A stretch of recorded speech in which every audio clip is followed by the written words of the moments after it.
Hello Governor, Wigsy here with another playthrough of the Stanley Parable. I'm playing this mod again because apparently it has more than one ending and I want to find out what them other endings are. So yeah, let's start playing.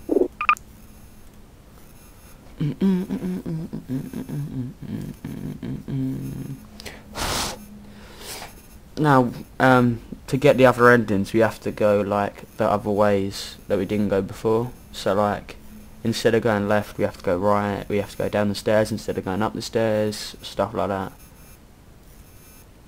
So yeah, hopefully the other endings will be alright as well, yeah.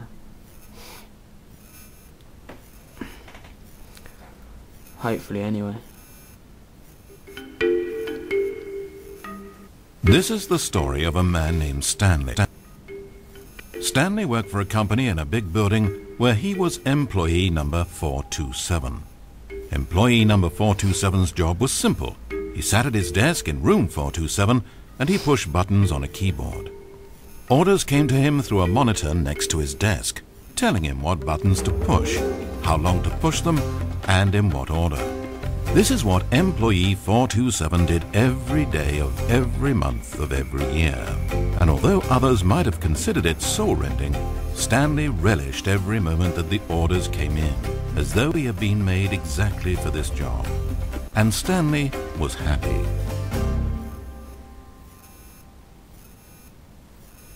And then one day something very peculiar happened.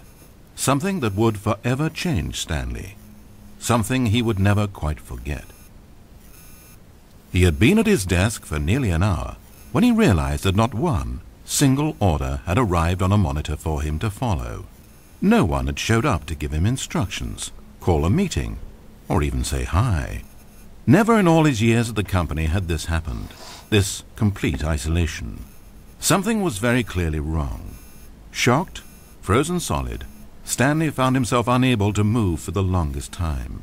But as he came to his wits and regained his senses, he got up from his desk and walked out into the hallway. Yeah, I'm probably not going to speak through the cutscenes because I like listening to them, even though we already know what it says, but you know. Stanley decided to go to the staff lounge to check on his co-workers. He never functioned well by himself and constantly needed support and guidance from others, so the thought of total solitude was terrifying to him.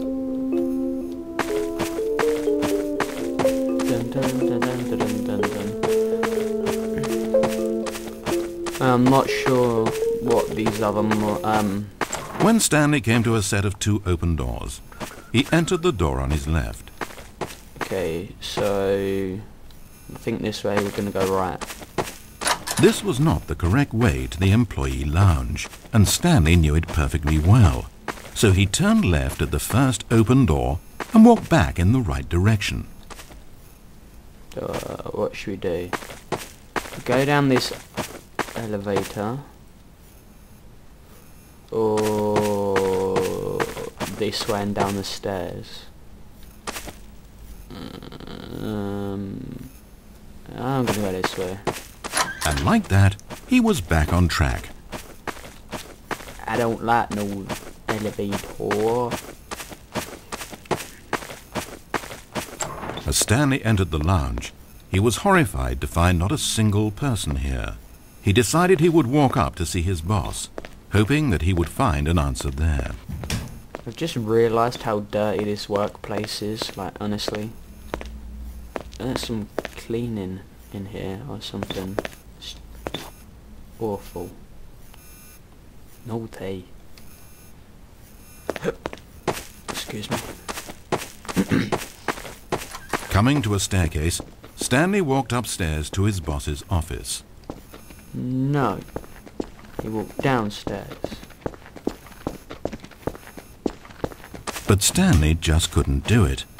He considered the possibility of facing his boss, of admitting that he had left his post during work hours. He might be fired for that. And in such a competitive economy, was it really worth taking that risk? All because he believed everyone had disappeared? His boss would think he was crazy. And then something occurred to Stanley. Maybe, he thought to himself, maybe I am crazy.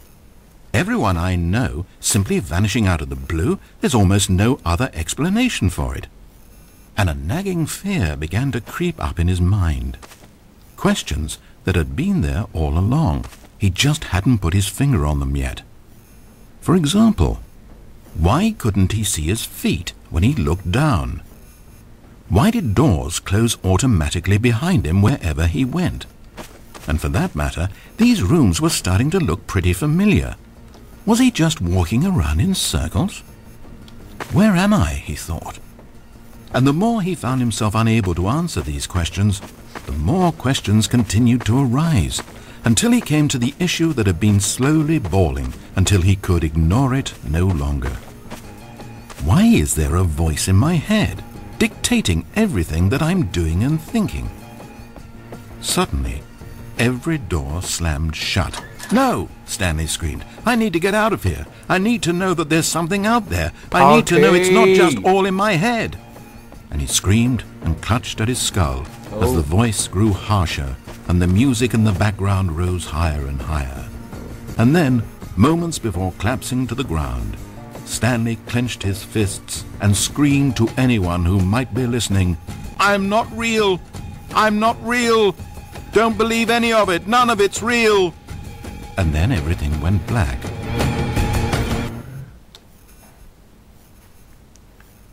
Oh, God. This is the story of a woman named Mariella.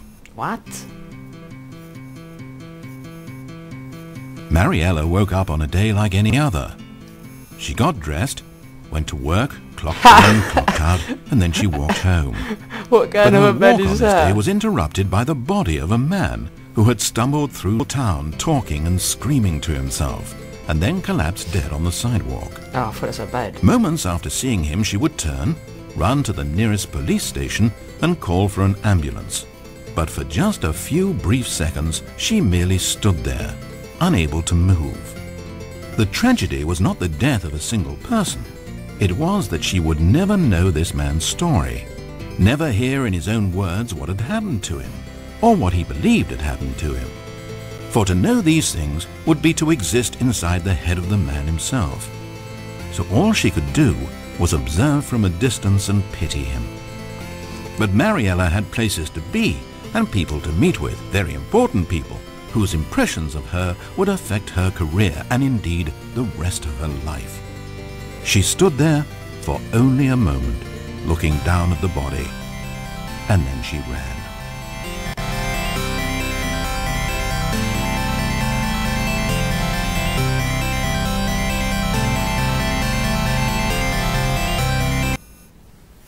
Well, that was a short one. I suppose we can do the other ending. Since that one was so short, we don't need the city intro, we already know. What have you done on your chair, man? That's just disgusting. Stanley decided to go to the staff lounge to check on his co-workers. He never functioned well by himself and constantly needed support and guidance from others, so the thought of total solitude was terrifying to him. When Stanley came to a set of two open, this was not the correct way to the employee lounge, and Stanley knew it perfectly well. So he turned left at the first open door and walked back in the right direction. No, we only go one direction, okay? Not the band this way. No. Stanley was so bad at following directions, it's incredible he wasn't fired years ago. Maybe this is why everyone had left. No one wanted to be around someone as bad at listening as him. And since he was walking into the middle of nowhere and thus ruining the entire story, Stanley decided that he would punish himself. So when he came to the elevator and the doors opened, he stepped inside and pushed the button to go up. Well, I'm gonna push the button to go down. What do you think about that? Down. Yeah. Oh, Stanley. Ha ha ha ha. You know, You really aren't going anywhere, and I don't say that deceitfully. I truthfully mean that there isn't a story down here. The story was back up where I told you to go in the first place. Right now, you're just running around looking at empty halls. And frankly, that's perhaps even more infuriating for me. So why don't you throw me a bone, give me a chance, and just let me tell the story I want to tell, Nope. Nope. No comprende.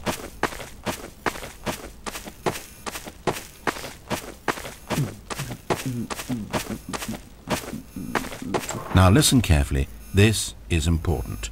Stanley walked through the red door. No, he didn't. He walked through the green door. Aha, perhaps you misunderstood. Stanley walked through the red door. No, the green door. It's better not be the red door.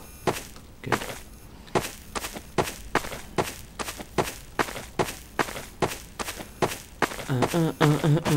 I still don't think we're communicating properly. Stanley walked through the red door. No, he didn't.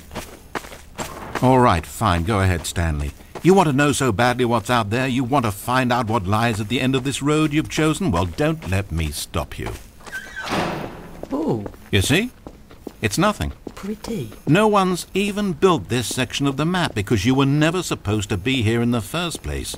It's just a bunch of skybox and dev wall textures. That's it. Is this what you were looking for? Yes. Was it worth ruining the story I'd written out for you? Yes. I put a lot of time into that, and now well, here you are now, just looking at nothing. To think that that's all I needed to make in the first place, just a whole lot of nothing, and you would have been happy. Well, hey, you still need a little something to do. Am I right? Here, let me load up another map. See if there's something in here that'll keep you occupied. Ah, here's one. Let's boot this up. We'll see if you like it.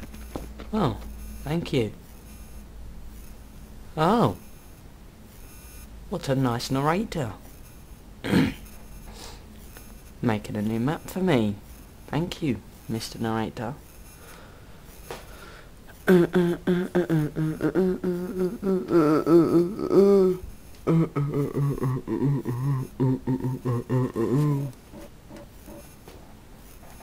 Oh.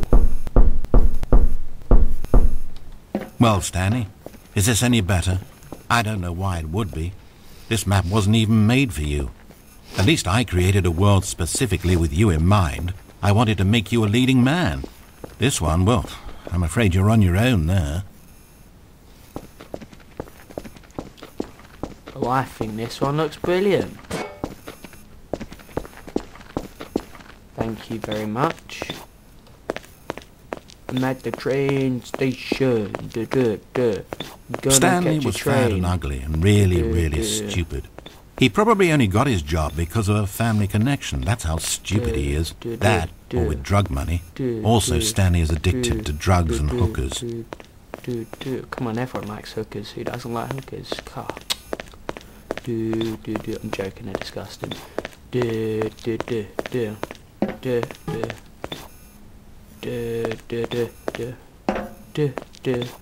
Security, yes, yeah.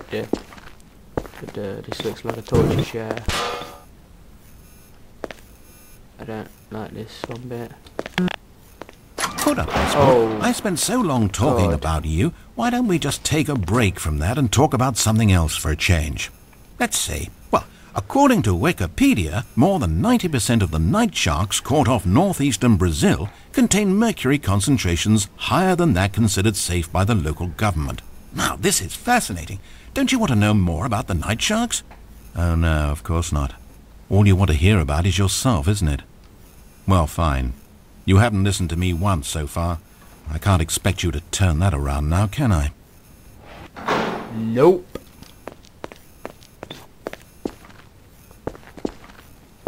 Nobody wanna know what you gotta say.